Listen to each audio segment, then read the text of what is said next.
First of all, Asia accounts for a growing share of the global economy and is on track to rise to about half of global GDP by the year 2030. Not surprisingly, Asia's firms are also gaining ground. Firstly, if you look at the 5,000 largest companies in the world by revenue, 43% of them are now from Asia, up from just 37% just a decade ago. Secondly, there are now significantly more Asian firms in the top 5,000 than there are companies from either the EU or North America. Thirdly, China is the big driver of this story, and that's demonstrated by Chinese firms having doubled their representation on the list over the decade. There are now 900 Chinese firms in that top 5,000 list. However, revenue and profitability are obviously very different things, and we've found through our research some really quite notable differences when we analyse the profitability of Asian firms.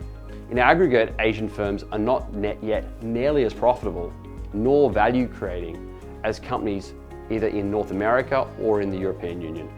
In fact, over the past decade, the largest North American companies delivered 9.3% annual returns on invested capital, and that compares to just 7% for Asian firms.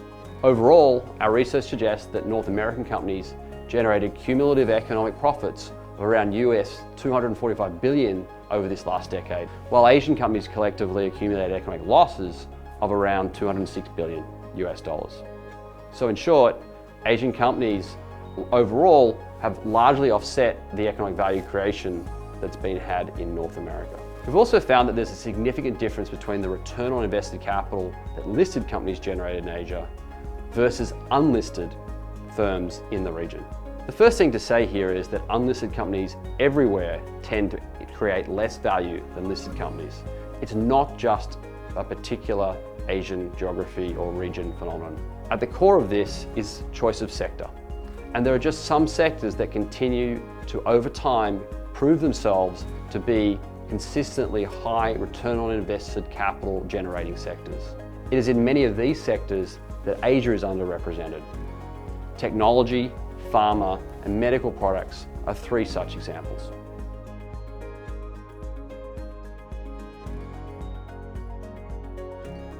Firstly, I'd suggest there is no way to truly 100% future-proof any business. However, there are some things you can do to significantly increase your odds of success. First, having a strategy is not enough. You need to have a strategy that your team can execute.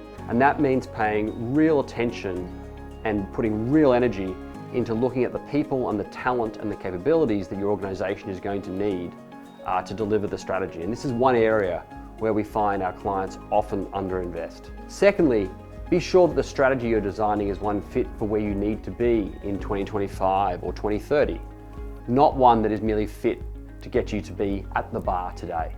Finally, you need to be really clear on the metrics and the KPIs and the measures that you're going to use to assess your progress on this journey and the delivery of the strategy. And incredibly importantly, ensuring the board, CEO, and the management team all understand and are aligned around those metrics is absolutely critical to being able to lead and stay the course when the going gets tough.